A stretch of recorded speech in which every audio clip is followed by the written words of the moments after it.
I'm starting a new series called Super Fast Analysis and Trade. So I'm just going to give a super quick analysis and a trade recorded but in fast motion, right?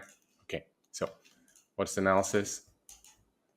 We have a 1 day candle CB here. I anticipate us reaching into that inefficiency and coming down towards these equal lows here, which is also in a weekly gap. Okay, we failed to close above this line on the weekly, above this high, sorry.